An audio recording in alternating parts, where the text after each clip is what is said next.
Hello, greetings mga kababayan. Harinawa sa mga oras na ito, kayo ay nasa mabuting kalagayan. O by the way, sa hindi pa po nakakilala sa akin, ito pong muli sa Atty. Rogelio Wong ng Batas Pinoy. Ang ating pong channel ay isa pong Legal and Public Service Program ng inyong lingkod in collaboration with the Integrated Bar of the Philippines, Manila Port Chapter. O paalala lang po, ang ating pong napag-usapan ay po yung may tuturing isa pong legal opinion bagkus consider our discussion for information and academic purposes only. Kung mayroon po kayong compelling issues, at pinaka-the best na yung mag-consult po kayo ng lawyer sa inyong community. Okay. Oh, by the way, no, isa pong pakiusap lamang, lalo kung baguhan pa lang, kung hindi pa po kayo nakapag-subscribe sa ating channel, pakiusap lang po, if you find our videos interesting and informative, ay pakiclick naman po ang subscribe, share, and like buttons po ninyo. And of course, ang notification bell upang sa ganun kung meron po tayong mga live videos or updates videos, no, ay you will be duly notified at wala kayong mamimiss na mga episodes po natin. Di ba sabihin natin lagi, lamang na ang may alam sa batas. Napaka-importante po na mag-subscribe, share, and like kayo para po mahuli tayo ng algorithm ng YouTube at marami pong makapapanood sa atin, ma-reach out po natin ang ating mga kababayan. Saan man kayo o sila naroroon, ang mga taong ito ay it could be your friend, relatives, so it could be your kahit nakakilala ninyo, kaibigan ninyo, kapitbahay, no? Na sila din ay may mapupulot sa ating mga pinag-usapan. At for all you know, ay because of this legal na information o kaalaman, ay magiging matiwasay, no, ang ating buhay at kasi malalaman natin, no, kung paano dapat nating igalang ang ating kapwa, ang ating sarili. Kasi malalaman natin in the process sa iba-iba po mga videos ang kahalagahan ng pagsunod po sa batas. Okay? So maraming salamat. Okay. So and of course, bago ko makaligtaan, pwede po bang tulungan po ninyo ako na ma-achieve po natin yung ating goals, no? Na sana before the end of this year ay aabot po yung mga subscribers po natin na 1 million po. Nung malaking bagay po yun, no? Kung maabot po natin yan. And this will encourage me, no? To go on, no? Dito sa ating advocacy at dahil sa ito po yung nagpapahiwatig na umaasenso po ang ating channel at marami po tayong ma-reach out tuwing tayo ay magpapalabas ng ating mga videos o lalo na kung mayroon tayong live na Q&A. Okay? So maraming salamat. But anyway, bago tayo magpatuloy, I wish you all, ibabiya po ang ating mga time zone, no? Na kayong lahat ay nasa mabuting kalagayan. Okay? Ang ating pong pag-usapan sa episode nito ay may tungkol po sa tinatawag nating tax declaration certificate. Alam po ninyo, kung napansin ninyo, kahit na i-search po ninyo, napakarami na pong mga materials o videos tayo na produce, no? Dito sa usapin ng tax declaration certificates. O sabi nga nila, ano ba yung tax declaration certificate? Diba sinasabi natin yan lagi na ito ay, bagamat ito ay hindi absolute proof of ownership, ito ay isang prima facie proof of ownership. Bakit prima facie? Ito ay kumbaga ay isang hakbang na lang, no? Pag nag-apply kayo ng titulo, ay you could end up having a title of your property. Okay? So, napaka-importante din talaga na magkaroon tayo ng tax declaration certificate. In fact, lahat po ng may-ari po ng mga real properties at saka mga improvements doon sa lupa, no? Kasama na doon yung mga bahay, mga crops, no? Anong improvements man nandun sa lupa ay obligasyon ng may-ari na ito'y nakalagay po sa ating tax declaration certificate na kung saan dito po binabase yung tinatawag nating assessed value ng property, at dito po binabase yung bayarin nating amilyar. Tandaan po natin, no? Yung amilyar ay binabayaran po yan sa ating local government. Huwag po ninyong parang nagkaroon ng confusion, no? Ano pagkaiba ng real property tax at saka estate tax, no? magkaiba po yun. Yung real estate property tax, ito may kinalaman sa amilyar, no? Kaya real estate property tax. Yung estate tax naman na dati ang tawag ay inheritance tax, ay tawag po niyan ay estate tax na kung saan itong tax na ito, yung estate tax ha, ay ina-assess po yan doon sa naiwang ari-arian ng namatay na kung saan ito ay ililipat no sa kanyang tagapagmana. Kaya ang tawag niyan estate tax. In contrast dito sa real estate or property tax. No? Ito ay bayaran sa local government. At yun namang estate tax o inheritance tax dati ay binabayad po ito sa national government through the Bureau of Internal Revenue. Pero ang ating pong tatalakayan ngayon, kasi nabanggit nga natin kanina, na napakarami na pong nagtatanong dito at palagi kong sinasagot yan sa mga comment section, pero it would seems that this question keeps on popping up, no? Every now and then. Siguro, lalo na sa mga viewers po natin na hindi pa po natsyempuhan na panoorin yung mga videos natin tungkol sa tax declaration certificate. Okay? Una, ang katanungan kasi dito ay ano ba mga requirements, no, sa pagkuha ng tax declaration certificate. Nandyan, sana makikita ninyo dyan, ano? So, ito po yung general requirements, no?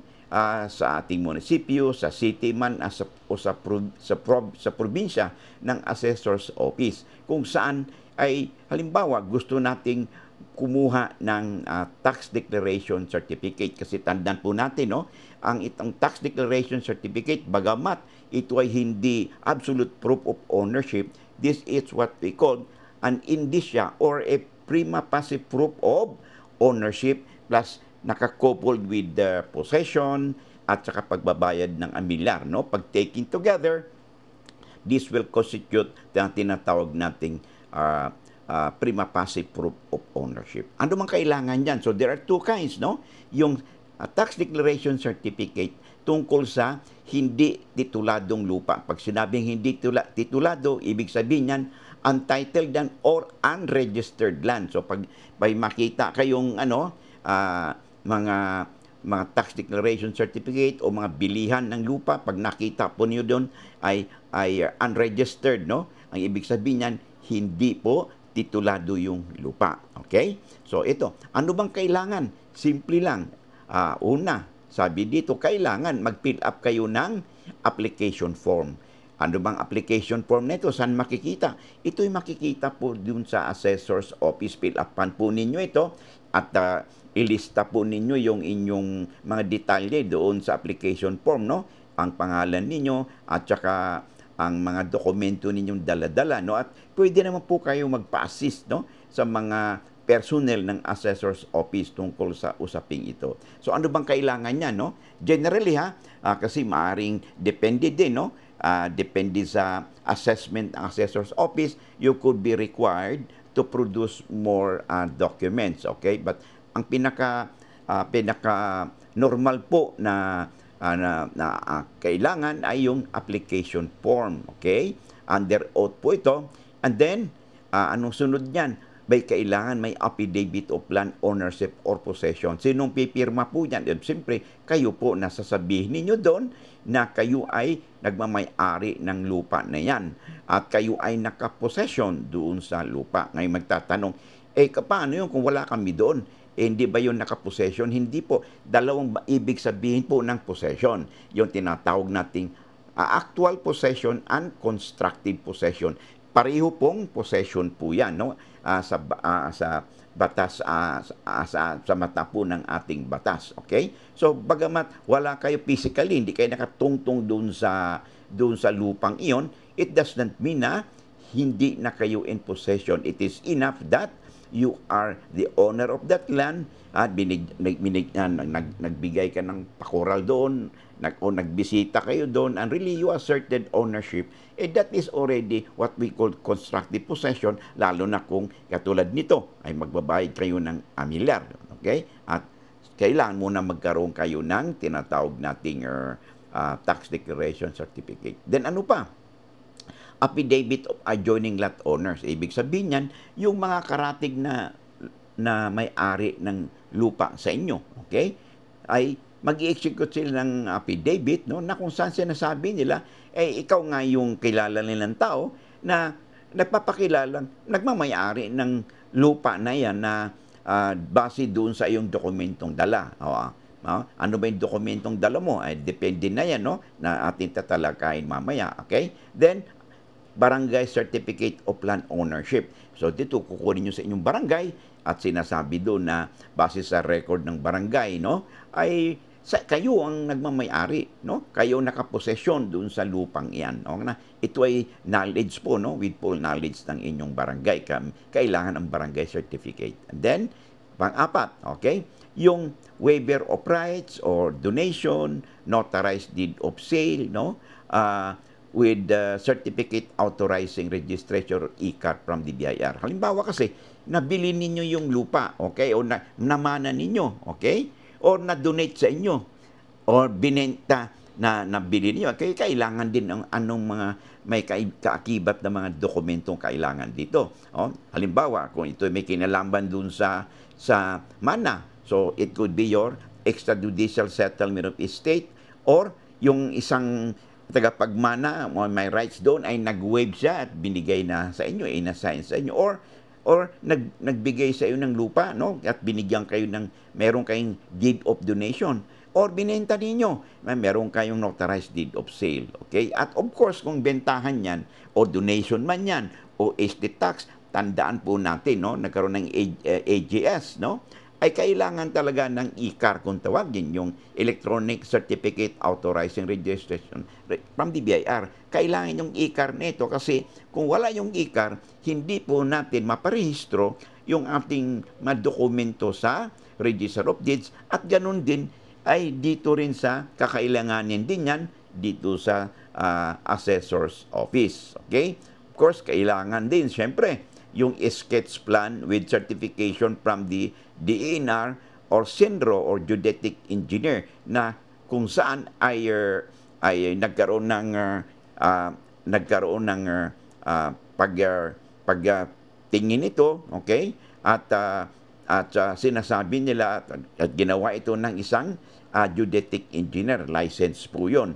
Okay? And then yung certification na ito, no, ay nandun na rin yung sinasabi na yung lupa is classified as A&D or alienable and disposable land. Kasi po kung ang lupa po, no, ay classified as indisposable or inalienable land o public domain katulad ng forest land, timberland, mineral land, no, among others, ay hindi po ito classified as A&D and therefore hindi po ito magiging capable, no, of being pagmamay-ari ng pribadong tao kasi po ito ay considered as land of public domain. Then next is yung siyempre pupunta po yung assessor's office, no, doon sa inyong property at for inspection, examination. At siyempre, a-approve po ng assessor's office yan. Bakit pupunta ron? Siyempre po, i-verify nila kung ano ba yung property na yun na nakadeclare mo dito sa iyong application at sa iyong mga supporting documents. At siyempre, para din ma-inspection yung ano ba ang klaseng improvements, no, na naandoon. Okay? Anong improvements? So, halimbawa, may bahay ba doon? Anong klaseng structure ang ginamit, ilang stories, okay? Anong improvements, meron bang mga crops, no? Anong klaseng mga halaman ang dandon, no? And then, para dito, ma-assess ng assessor's office kung magkano yung tinatawag nating assessed value, no? Or market value ng property. So, ito po ay may kinalaman sa tinatawag natin untitled land. Yun namang isa po, halos magkapareho sila ng requirements. Ito ngayon yung titled land, okay? Yung titled land, siyempre po, ibig sabihin yan, kung ang lupa ay may titulo. So, hindi na masyadong mabusisi dahil titulado na So, punta kayo dun sa assessor's office, of course, ay pipill up din kayo ng application form at saka yung ipa-update po ninyo ang tax declaration form. Then, bibigyan niyo sila ng certified true copy ng titulo. And then, of course, yung kopya ng deed of sale or judicial settlement of estate or partition agreement na kung or donation, no? Kung saan ay bakit ninyo nakuha, no? Napapunta sa inyo ang lupang iyan na registered land na nakapangalan pa sa ibang tao. So, kailangan merong dokumento, no? And these are all public instrument or mga tinatawag nating mga notarized documents po yan. Okay? And then, ito na. Kailangan din ninyo yung updated real property tax. So, amilyar yung latest payment at normally, nire-require po kayo ng tinatawag nating yung tax clearance mula sa Treasurer's Office. Okay? So, then, of course, yung magbabayad po ninyo ng proof na nagbayad kayo ng transfer tax, of course. And then, ay kailangan ninyo yung e-car din, no? Yung e-car o Certificate Authorizing Registration. So, yun po ang kailangan po. Okay? Basically, ito, no? And then, sometimes, yung ating assessor's office would require for the inspection, no? Of the property. Kasi nga, baka may mga improvements doon. Yung iba naman ay pinapag-execute ng affidavit of no improvements, no? So depende po. So hindi po naka-fix yung mga requirements po, no? But ito po yung mga general requirements na usually hinihingi. Okay? So yan ang basically, no? Yung po ang basic requirements kung kayo ay mag-apply o gusto ninyong makakuha ng updated tax declaration certificate sa assessor's office.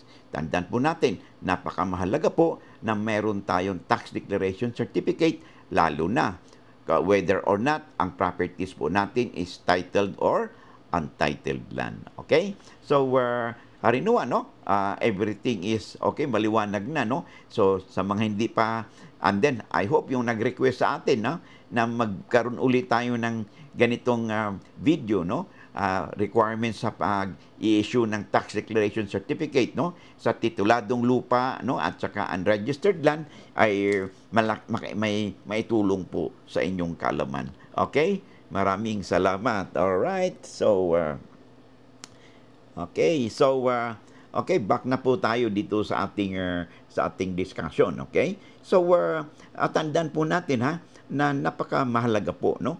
Ang usapin na kailangan meron po talaga tayong tax declaration certificate, no? Sa ating lupa, whether you are, that is it, unregistered or registered land. So hanggang dito lang muna tayo, and I hope itong ating episode nito, no, ay bagamat na marami nitong video na naisalabas, no, tungkol sa tax declaration certificate, ito po ay magre-reinforce ng mga karagdagang kaalaman, no, na inyo nang napulot o na dito sa ating programa. Okay? Hanggang dito na lamang. And of course, paki-reiterate ko lang po kung di po kayo napag-subscribe, paki-click po yung subscribe, share, and like buttons po natin, no? Upang mahuli po tayo ng algorithm ng YouTube at matulungan po ninyo ako na ma-reach out po natin yung ating goals na magkaroon ng 1 million subscribers before the end of this year. Malaking bagay na po yun ng inyong lingkod at para po masustain po ang ating enthusiasm, ang ating passion, no? Na magbigay ng legal na impormasyon or kaalaman sa inyong lahat, no? Lalo na sa mga kababayan natin na nasa labas po ng ating bansa. Hanggang dito na muna tayo. Maraming salamat and God bless.